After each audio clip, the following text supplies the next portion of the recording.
Bitcoin and cryptos are just part of it. What happens when that everything rally fades? That's the bottom line. Is if you're in cryptos, you've done great this year. If you're in gold, you've done okay. If you're in commodities, not so. If you're in stocks, you've done well. It's all together. It makes sense after that big flush last year. It's the next 12 months that matter. The bottom line is the Federal Reserve is still tightening. We have nowhere near the early days of that kicking in. Here's one thing I love hearing how home builders are doing great because the housing market is seized up because people won't sell because interest rates are high. I mean, give that a year or maybe 6 months. What does history prove for these type of environments? When markets seize up, it's never been good. The amount of total outstanding public debt on America's balance sheet is soaring. Newly updated numbers from the government's fiscal data platform show the country's debt has surged by $57.2 billion in just 4 days. After surpassing the $32 trillion mark on June 16th, the total debt accumulated by the U.S. has already jumped an additional $590 billion as of July 20th. Chief commodity strategist of Bloomberg Intelligence Mike McGlone took to Twitter to share a screenshot from a recent Bloomberg report that included something important about Bitcoin. McGlone believes that if Bitcoin fails to rise higher than the current $30,000 level, it may be a bad sign for the whole U.S. economy. The expert reckons that should the flagship cryptocurrency, which many believe to be the fastest horse in the race, stall in the $30,000 range despite the hype created by the potential launch of a Bitcoin spot ETF, it may indicate bigger economic issues than the U.S. is seeing now. Mike goes ahead in this video to discuss the interest rate hikes, the geopolitical macroeconomic developments including Japan and Brazil. He also talks about the producer price index, Fed tightening, and liquidity pump. This video is loaded with information you wouldn't want to miss, so make sure to like, subscribe, and sit tight as you watch. Enjoy! Obviously, we're going to get 25 basis points today, and then we have every other central bank, with the exception of China and Japan, all following the Fed. I do enjoy this narrative when people say the U.S. is less significant it was economically, but I ask the central banks, it's more significant than ever. And they're just scrambling to keep up with the Fed. And Brazil was a little bit ahead, but the macro is, bottom line is, don't fight the Fed. And everybody does, and then beware of the general consensus, which is, oh, once the Fed stops tightening, everything's okay. But typically that happens after you get a decent, downward correction in the stock market and we don't have a recession. Now, this is not happening yet, but I look at it as what you mentioned earlier. If you look at just producer price indices, the year-over-year measure, it's down 3.1% on the year. Now, that was quite expected, but Fed's never tightened in that environment, and they are. And they're watching sticky measures, which we all get. But remember, those sticky measures were all boosted by one thing, the biggest liquidity pump in history. That's dumping. So I look at markets now as, yes, all the technicians say, okay, now the stock market's up, 70-something percent from the bottom. It has to keep going higher. I remember, to me, that watch out for consensus like that. But I think what you suggested is sometimes you just have to be prudent. Now, we have basically had 100% rally in Bitcoin from way oversold. And one thing I did have a chance to do on my vacation is I always love to catch up on financial history and reading. It's just kind of my passion, and potentially I do it for a living. And I'm kind of wanted to push back in my view that we're going to not have a reset of a lifetime, and have actually accentuated. I think we're going to have the biggest reset of a lifetime, partly because what's happening with the narrative. And the key thing is crypto. So bottom line, I'll mention in macros, every major pump in history, every major technological revolution comes with a liquidity pump, and that technology leads it. And this one has been in the back of cryptos. And that's been my theme, is if I'm right on this theme that we're all going to tilt over to a pretty severe depression, unfortunately, I just have to point out, if I see a hurricane come, I'm seeing it, it should be starting with cryptos. Now, we're seeing more of that now. Bitcoin stopped around 30, you got a little bit above it. It just can't get above it despite the stock market still inching higher. Now, key question I ask myself is, just imagine we get to normal Q4, Q3 later volatility in the stock market, with the Fed still tightening, and the tilt towards recession, which is not supposed to happen now. Just if we get a normal little pullback, what happens to these high beta, high velocity assets? And that's happening. So I'll end with this. On a 1-year basis right now to July 24th, the S&P 500, gold, and the Bloomberg Galaxy Crypto Index are all up about the same percent, 15%. The lowest volatility is gold, so that's the best performer. When you do your measures, you do your value at risk, you're running hot money, which I've done with clients, you're going to overweight that gold, and the highest volatility is the cryptos. You're going to underweight that. and it's been your worst performer. So I look at it. Okay, so what's the next year going to happen? The key thing that's dropped is the TLT. That's the bond ETF, the main one. It's dropped about the same. So I'll end with this. We just had our morning meeting. Anna Wong was typically pointing out normal things about the Fed, but our our interest rate strategist Ira Jersey says he's looking for a bull steeper, and I agree with that. Particularly as I've seen, we've had a collapse in commodities, a little bounce, and I think we're going to head back towards that trend. Back to you. McGlone mentioned that since the end of Q1 this year, the Bitcoin price has risen by 5%, unlike the Nasdaq Composite Index, which increased by almost 20%. He stated that the recent rally of risk assets has not been endorsed by Bitcoin. To rise, Bitcoin may have to pass through a significant drop first, McGlone wrote in the report, and if Bitcoin stalls now where it is, around $30,000 per coin, it may portend headwinds from a potential deflationary economic storm. He also talks about the pendulum-like nature of the markets, in which he commented that whatever goes up must come down, and it's just a matter of time before everything comes crashing again.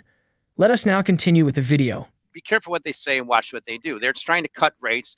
The whole commodity market's dependent on them to add stimulus, and yeah, they might be able to cut rates. That's easy, but everything else means it has to go through Politburo. Actually, it doesn't matter. It's only what Mr. Z says. But the key things that I think Peter and Dave mentioned, I want to address on. We've had purchasing managers indices come out of Europe again, following the trend of weaker than expected, and in that same environment, we expect more hiking from the central banks in Europe. That's an oxymoron historically.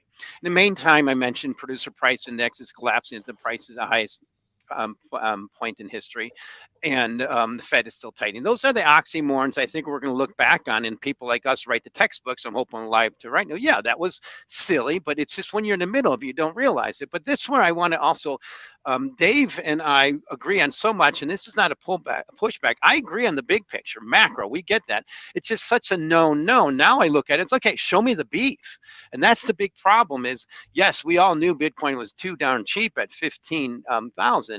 But at 30, this massive spike, yes, it should continue outperforming the broad macro, broad crypto market. But we still have this massive speculation in that space. And that's the problem. Show me the beef. Show me the Bitcoin. I need to see it from markets. I always like to say, let markets prove that Bitcoin's going to start outperforming gold and outperforming the stock market on a relative risk-adjusted basis, particularly if and or when we get a Fed tilt towards ease. And that's the way that our strategists are looking for that steepener, Dave. And to explain that to some of our people might not understand that means when long bond rates, when short rates drop faster than long bond rates. That's market, the curve re-steepens. Right now, it's the most inverted in 40 years. So those rules are still prevail. And I look at it as this is the silly stage.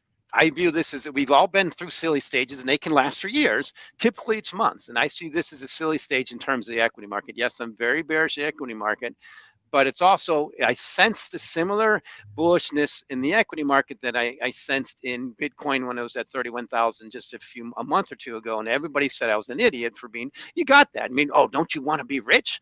I remember hearing those quotes and just those little tweaks you get sometimes from people who you realize like, yeah, I probably want to do the opposite you're doing. You always have to be on the lookout for potential catalysts or triggers. And I think based on just the last few things we all said here is that I always go back to this quote from Benjamin Disraeli, former UK Prime Minister. What we anticipate seldom occurs. What we least expect generally happens. Now that's really the case in markets, and it was clearly the case in commodities last year. I mean, I was the idiot who said, no, they always go back down if they go up. That was just not profound. And to me, it's also what Peter said about the pendulum. It's a pendulum always swings in markets. It's a question of how far and when. And to me, that is the key thing is everything has swung up this year. So one word is, we all don't like the word bubbles. I'm also very fearful of the word crash. I'm not calling for a crash in equities. I'm just looking for, pointing out the typical underperformance period after a typical outperformance period on the back of liquidity. It's always the way cycles work. It's just a question of when and catalysts. And I think one key catalyst, you always can't predict them, but you can try to figure out what might happen. I'm worried about what's happening. Well, we should all be worried about what's happening in Russia. What they did lately with bombing some of the grain exports is something potentially going nuclear. Now, that's not Russia again. It's one person who's backed into a corner. So don't want to trade for that, but it's something. And it's also, what is the market stance if you get a catalyst? Now, if the stock market's relatively cheap and bond markets are relatively cheap and you get a catalyst to make them go cheaper, they usually don't move a lot. But if they're relatively expensive on a specific hopium that markets will go up because they went up, which is where I think we are right now, one little catalyst is what it takes. Remember, we all remember 9/11. It came as we started tilting lower, and it just accelerated that bear market. Now, that was very unusual. So, but here we do have a hot war in Europe. We have major negative, people had the bounce in economic growth in Europe, and now it's all tilting back lower, and they're still tightening. And then we have crypto in the middle, and crypto is basically underperforming risk-adjusted basis this year. So what does it happen next year? Maybe Bitcoin starts trading more like gold. I'm more biased towards gold and long bonds, to be honest with you, if this continues to work out with the Fed tightening into a deflationary environment. Hong Kong stocks slumped amid signs foreign investors are trimming their bets on China's biggest companies as Beijing holds off big stimulus while the economy deteriorates. Property developers retreated on dimmer sales outlook as central banks prepare to raise interest rates again. The Hang Seng Index dropped 2.1% to 18,668.15 the close of Monday trading, approaching a two-week low. The benchmark declined 1.7% last week. The tech index lost 2.2%, while the Shanghai Composite Index advanced 0.1%. Foreign investors sold U.S. $1 billion worth of onshore stocks last week, the most in Asian markets, according to Goldman Sachs. The pullback trimmed the inflows so far this year to $28 billion US. Mainland Chinese funds wavered in their bets, buying $2.1 billion US of stocks in Hong Kong on July 19 and selling $1.8 billion US the next day, the U.S. bank said, citing Stock Connect data. China's property market has continued to struggle amid weak sales and a persistent liquidity crunch. Changes in new home prices in Tier 1 mainland cities in June ranged from a 0.4% gain to a 0.3% drop from May, according to government data.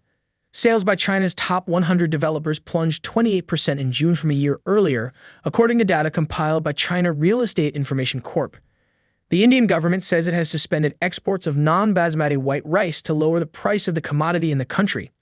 India's Ministry of Consumer Affairs, Food and Public Distribution announced the export prohibition in a statement on Thursday.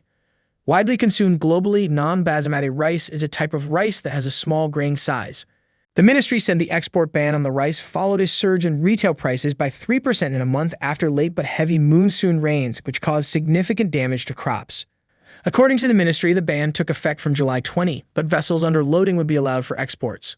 The development comes a few days after the Russian government halted its participation in a deal that allowed the export of Ukrainian grain through the Black Sea, straining the global food supply. India accounts for more than 40% of the world's rice exports, and a reduction in shipments from other exporters may impact global food prices, which were already rising as a result of the Russian invasion of Ukraine last year.